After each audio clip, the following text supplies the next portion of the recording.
At the age of 35, when there was the potential of bloodshed and war over which clan would have the privilege of replacing this black stone in its place during the rebuilding of the Kaaba, they said to each other that the next person to walk into the Haram, we will make him a custodian over our affairs. In other words, he will decide for us what to do. Whatever he decides, we'll all agree upon. Who walks in? By the divine will of Allah subhanahu wa ta'ala, the Prophet sallallahu alayhi wa sallam. The first response they make, what normally happens when you disagree, is that even when a solution that you've agreed upon comes about, people say, nah, but that's... Imagine if it was somebody from there, one of the clans, they would say, nah, that's not fair, he's from your clan. He's your person. He's your cousin, or he's your son, or he's whatever they could have said. The Prophet ﷺ walks in. As soon as he walks in, all of them say, we trust in him. None of us have issues with him. Whatever he says, we will agree upon. We know that he's going to be fair and just. We can trust his decisions. So you see the trustworthiness of the Prophet ﷺ. The next one is intelligence. The Prophets are blessed with supreme intelligence by Allah subhanahu wa ta'ala. And this is an intelligence that pierces through the apparent realm of this world. The people who know the matter of this world consider themselves to be intelligent. Whereas Allah subhanahu wa ta'ala, in many places in the Quran, He says, أَفَلَا يَتَدَبَّرُونَ. Do they not reflect? Do they not ponder? Do they not think? Yeah, Allah subhanahu wa ta'ala says, over their eyes and over their hearts He has placed a barrier. In other words, over their intellect there is a barrier. Why? Because you can be intellectual, you can have understanding and knowledge of this world, but it's not reality. That doesn't equate to reality. It's constantly changing. There's very few facts that are relating to this world. When we look at it in the grand scheme of things, rules and discoveries and the conclusions of experiments are constantly being revised, adjusted. Conclusions are being changed. New evidence, new instruments, new findings. They supersede what man knew before. So true intelligence is what attaches to reality as it is, and that's prophecy, because they see beyond this realm. They're not clouded, they're not blinded by the matter of this earth, by the material dimension that we are, that we live in. They see beyond that, but they keep it into consideration as well, because these are the rules by which human beings live. Eating, drinking, breathing, these are the, working, getting married, all of these kinds of things are part and parcel of life. So these are things that they have to deal with as well. It would be unrealistic and practical if they didn't deal with these kinds of things. Yeah? Yes, all of them are going to pass, and ultimately we're going to end up in our grave and we're going to stand before Allah subhanahu wa ta'ala. That's what the conclusion is. But this is the path that we traverse, and this is what we have to go through to get to that destination. So they have to teach us and deal with the path that we are walking upon. That's what they came for. So the intelligence of the prophets is supreme. You see that, for example, in Sayyidina Ibrahim alayhi salam. Nimrud is saying what? He's saying that I am Allah. Why? Look at the lack of intelligence. He says, if I command somebody to be killed, then he is killed and he dies. And if I spare somebody's life and I command that he not be killed, then he lives. So he says, I am in control of life and death and I am God. Sayyidina Ibrahim alayhi salam, look at this is a lesson for us. That when an ignorant person, a person lacking in intellect, argues with you, you don't engage in an argument with them. You don't say, oh, who do you think you are? Are you stupid or something? What's wrong with you? You need to go to the hospital, you need to see a psychiatrist. Are you sick? Come over here, I'll show you you've got this. Those are the kind of things that people get engaged in. Yeah. What does Sayyidina Ibrahim alayhi salam say? He says to Nimrud, he says that the sun rises from the east. He says, if you're God, make it rise from the west. Simple. In other words, he gave him food for thought. He gave him a challenge, and he wasn't disrespectful. He said, look, you're saying you're God. Sun rises from the east, you make it rise from the west. Jazakallah khair. Thank you. It says, فَبُهِتَ الَّذِي كَفَرَ. He was gobsmacked. He didn't know what to say. His jaw dropped. That's the closest expression that you can use to the Arabic. فَبُهِتَ الَّذِي كَفَرَ. The one that disbelieved, didn't know what to say. It's the intelligence of prophets being able to think on the spot like that. Not to go down to the level of a person like that. To say something which is applicable at that level. Many a times we think that speaking in a very eloquent manner or speaking with lofty, difficult words is intelligence. This is cleverness, or it shows how clever and well-read and educated a person is. Not with the prophets. The prophets, they speak to people according to their level. Because it's not about impressing people. It's not about showing that I am more educated than you, I'm well-read than you, I'm better than you. That's not the objective. That's not intelligence. If you're using that knowledge to undermine somebody and belittle someone, then you've missed the whole point of knowledge itself. Education is there to empower people. It's there that you use it to assist others. So, and it's one of the famous sayings of one of the great awliya as well, from Yemen, Habib Ahmed bin Hassan al-Attas, one of the great awliya of Allah subhanahu wa ta'ala. He came across this a person of great qualities in Arabic poetry and literature. And he says, in poetry, he says, عَلَيَّ نَحْدُ الْقَوَافِ مِنْ مَعْدِنِهَا وَمَا عَلَيَّ إِذَا لَمْ تَفْهَمِ الْبَقَرُ. He says, all I am concerned about is making sure that my words conform to the rules of Arabic literature, and it's not my concern if a cow doesn't understand it. And referring to thick people as cows. If these people who are uneducated, they don't understand, it's not my fault. I'm speaking according to the rules of Arabic. So the Shaykh replies to him and he says, تَرَكْتُ نَحْتَ الْقَوَافِ مِنْ مَعْدِنِهَا فَلِي مَقْصَدٌ أَن تَفْهَمِ الْبَقَرُ. And he says, I've left the rules of Arabic language if it needs to be left, because my whole objective is that even cows understand what I'm trying to say.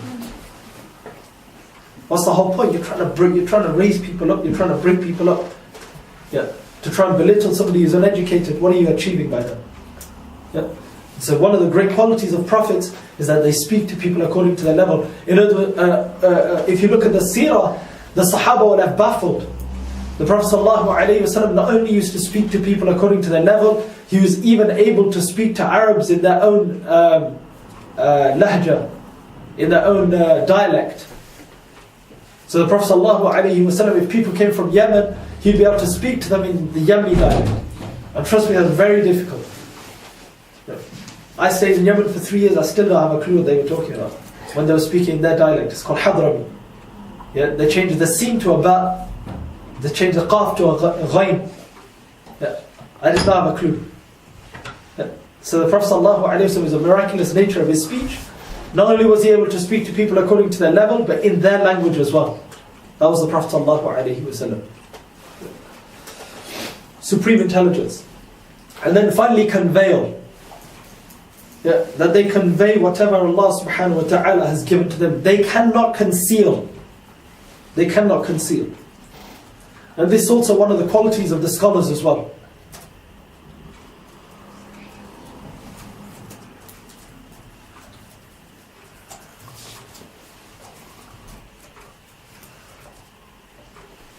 The hadith of the Prophet ﷺ,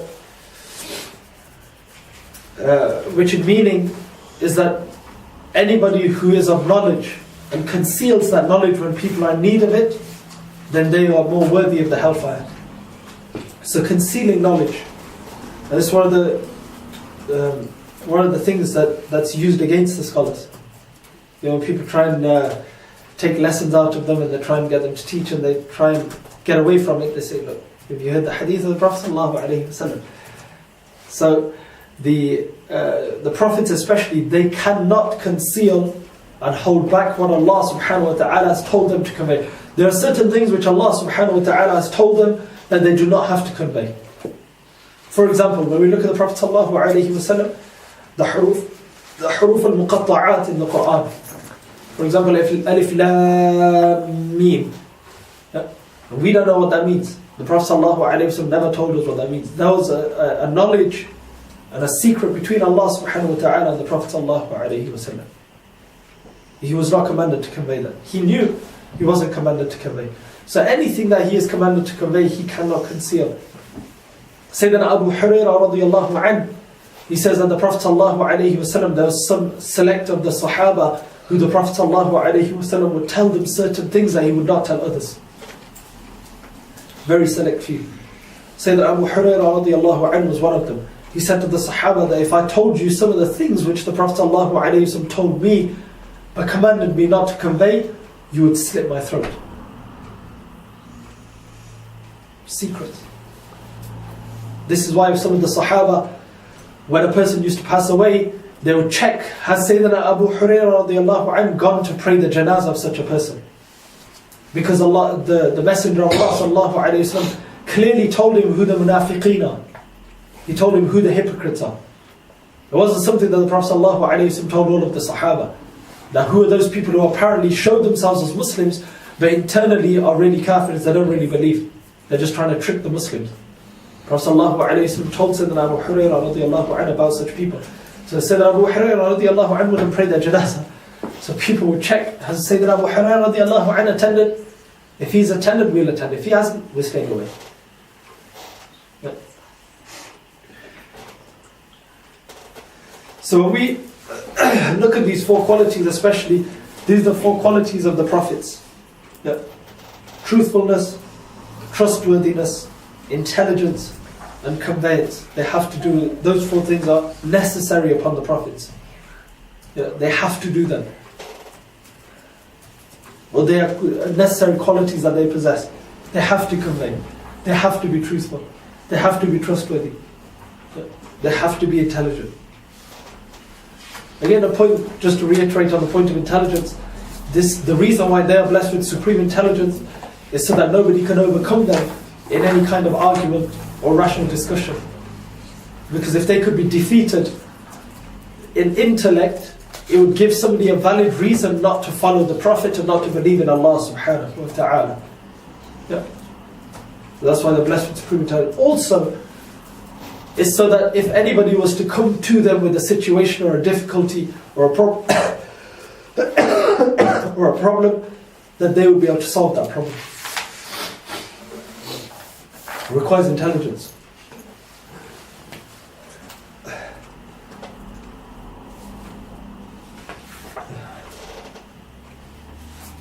We'll just end with the miracles of the prophets.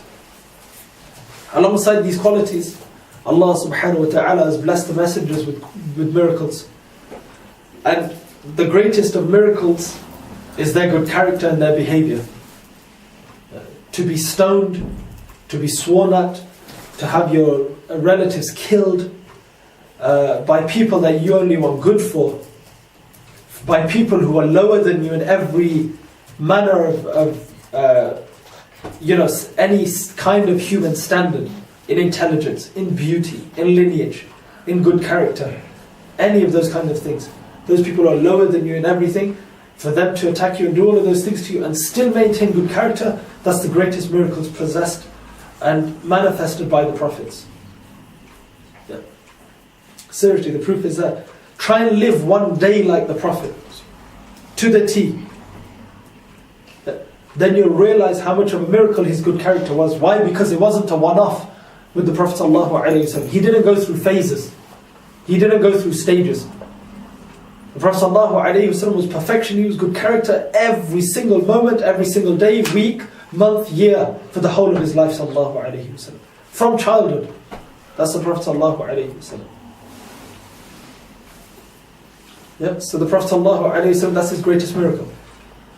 It's written in the books of Tasawwuf. One of the Turkish sheikhs, Murid, comes to him and he says, Ya Sheikh, comes to him in amazement. He says, I saw a man walking on water. He says, what's the big deal in that? He says, ducks do that. Goes away. Comes back the next day, he says, Sheikh, you won't believe it, today I saw a man flying in the air. What's the big deal in that? The birds do that. Next day he comes, he says, I saw a man, he went from one place to another in an instant. What's the big deal in that? Shaitan can do that. Every kind of miracle.